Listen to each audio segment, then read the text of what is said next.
नमस्कार मित्रांनो, तर आज आहे महाशिवरात्री. तर मी चाललोय माझ्या गावातील खोऱ्यात. खोरा म्हणजे मित्रांनो आमच्या गावातून 2 किलोमीटर दूर एका पहाडोच्या मधोमध महादेवाची पिंड आहे. तर आज तुम्हाला मी दाखवतो ते पिंड. तर असा रस्ता आहे मित्रांनो, असं पहाडावर 2 किलोमीटर चालत जावं लागतं. हो, थोडं समोर गेलो तुम्ही अजून गर्दी बघू शकता मित्रांनो. आपल्याला अजून खूप वर जायचं आहे. थोडं समोर आलो मित्रांनो मी आता. या ठिकाणी पिपला क्रीडा मंडळ यांच्यातर्फे मस्तपैकी उसळ आहे. त्याचप्रमाणे इथे मठ्ठा आहे, थंड एकदम बघू शका मित्रांनो. एकदम थंड आहे, एक नंबर.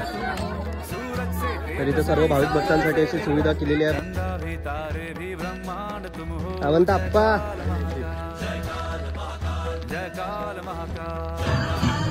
आपण आता थोडं अंतर पार केलेलं आहे. या ठिकाणी जय बोले मित्र मंडळातर्फे थंड पाणी, त्याचप्रमाणे केळं व चहाची तर व्यवस्था केलेली आहे. त्याचप्रमाणे बसण्याकरिता सुद्धा व्यवस्था केलेली आहे. गर्दी बघू शकता मित्रांनो. इथे आता आरती झालेली आहे. 2 किलोमीटर चालल्यानंतर आम्ही फायनली इथे पोहोचलेलो आहोत गाईस. बघू शकता मित्रांनो तुम्ही, इथे खूप गर्दी झालेली आहे. ही आहे मित्रांनो ते महादेवाची पिंड जे एकदम पहाडाच्या मधोमध आहे. त्याचप्रमाणे इथं छोटे मोठे असे दुकान लागलेले आहे, तुम्ही बघू शकता.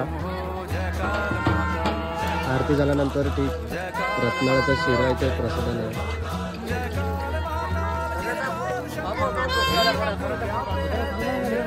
सर्वजण आतुरतेने आरतीची वाट बघत आहे मित्रांनो.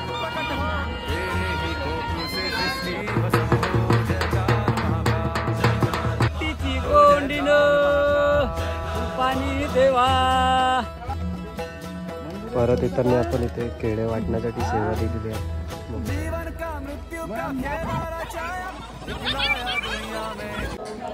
जे लोक प्रयागराज नाही जाऊ शकले त्यांच्यासाठी इथं प्रयागराजचे जल आणलेलं आहे मित्रांनो, बघू शकता.